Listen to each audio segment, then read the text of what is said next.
¿Dónde has aprendido esto? Hoy hemos hablado de muchas cosas y hoy os traigo un tema que no he estado en ningún sitio donde lo podamos encontrar, no está a la hora de poderlo leer y bien, pero es una de las claves cuando yo ayer me planteaba por qué empieza la cuaresma, pero que no significa que empiece la cuaresma, sino que empieza tu día hoy y que tu cuaresma son tus 40 días cuando tú quieras o en este momento presente, ¿no? Entonces yo me planteaba el otro día, oye, ¿quién sentiría a Jesús, ¿no? en esos 40 días de complicación en los que sabes que todo va a acabar, que tienes que estar ahí? Pues curiosamente lo que hace es esto que os voy a compartir hoy, que es buscar la intimidad con su Padre que está en el cielo. Y en todos los evangelios de lo que te habla es de que se iba a orar. No hay, creo, evangelista, y si no, da igual, que no diga y se iba a meditar en silencio. Y se levantaba de madrugada temprano e iba a orar con su Padre. Iba a hablarle, a decirle hola, no se lo saltaba. Y además contaba que luego iba a la sinagoga y demás. Pero hay una cosa que es la conexión con el alma, la conexión con nosotros mismos. Y muchas veces no sabemos cómo dirigirnos porque dices, bueno, ¿cómo me dirijo a algo que no existe a priori, que no lo veo, que no lo puedo tocar, que no lo tengo aquí presente?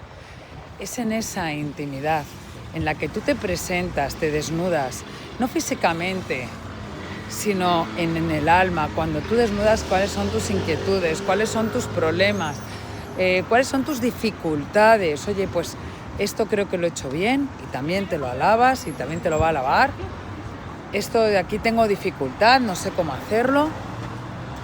En nuestro día a día, porque esto no es me voy y que de repente desaparezcan las cosas, no, yo voy a ir por la calle y voy a tener esa dificultad, me va a venir ese pensamiento, me va a venir tal, y es como buscar esa intimidad. ¿Qué pasa con una pareja? Cuando buscas la intimidad a solas con tu pareja, y cuando estás a solas es cuando compartes, cuando cuentas tus alegrías, cuando cuentas tus dificultades. Eso es lo más importante.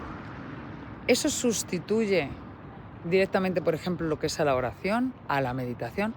No, es diferente.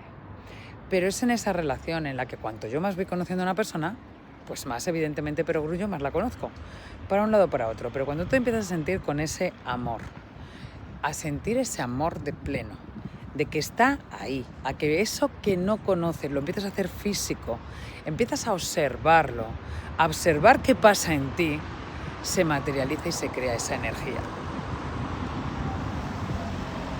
Un día, tras otro. Y cuanto más vas creciendo en eso, más va apareciendo. Creo que hemos tenido una mentoría preciosa, brutal, también aquí, que hace que crezcamos, que hace que de repente vaya todo bien, que nos lleva y nos enseña cómo está el camino. Pero muchas veces en la inercia de todas las cosas que nos suceden es muy fácil que se nos vaya. Es como de repente tú tienes una casa que es blanca. Bueno, es tan sencillo como cuando tú limpias y tú dices, joder, acabo de limpiar y ya está sucio.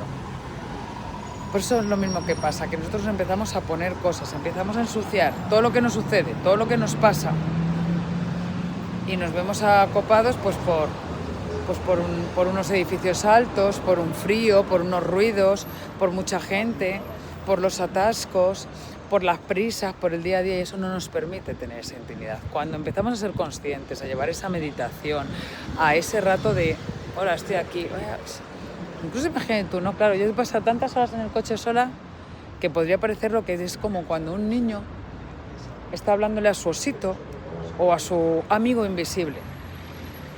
Pero ese amigo invisible en el que directamente creemos. Imagínate que todos nos hubiéramos quedado ese amigo invisible, que nos tachaban de hoy, no, es que te llevan al médico, porque es que está hablando con alguien. ¿Con quién estaría hablando? Con esa fuerza que le da la voluntad. ¿Por qué coge un niño un muñeco? ¿O por qué de repente se agarra un calcetín o incluso unas braguitas sucias o a cosas así? Porque son símbolos de fuerza y de fortaleza. Me acuerdo cuando Carlota, mi hija, era pequeña conocí a Paula Sánchez Alarcón, que tiene un cuento precioso que es Caramelo de Mora, y de cómo tú te sientes elegido y cómo no, que por cierto, a ver si os lo leo un día porque es precioso, lo vuelvo a recuperar y lo leo, os lo podría contar, vamos, os lo puedo contar aquí así. Y vertizó otro que era el paraguas de Mímulo. Y Mímulo era un niño que tenía miedo y que de repente tenía problemas en clase, pues porque, bueno, pues lo que te dicen, lo que no te dicen. Y entonces ella creó luego también un puente hacia la paz. Bueno, no me voy a quedar en el paraguas de Mímulo porque es como ese paraguas en el que te protegía absolutamente todo, que es precioso, pero cuando crea Caramelo de Mora y que además ella se relaciona con el color morado y con el lila, es porque cada niño que pasaba por su consulta, de repente a lo mejor les daba un caramelo para que eligieran cuál querían y que vieran que si elegían el de mora era algo más especial, porque no suele elegir todo el mundo el de mora, suele elegir el de fresa o a saber el otro sabor, y sobre todo para que supieras que es un sabor especial, y también porque en ese caramelo les daba la fuerza para decir guárdate este caramelo cuando te vayan a decir no sé qué, para que tú tengas esa fuerza. Y el paraguas de Mímulo viene a ser a eso, ese paraguas, esa fortaleza.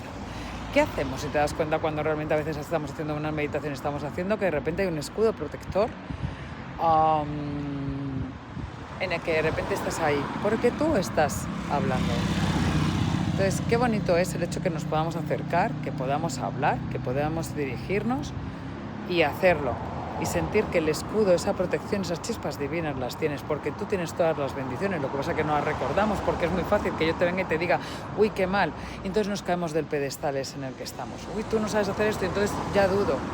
Y como hemos contado hoy en un ejemplo, cuando estaban contando, ¿no? Precioso, que me ha encantado, el de esa novia que llevaba desde pequeña deseando y ilusionándose por aquel vestido de novia.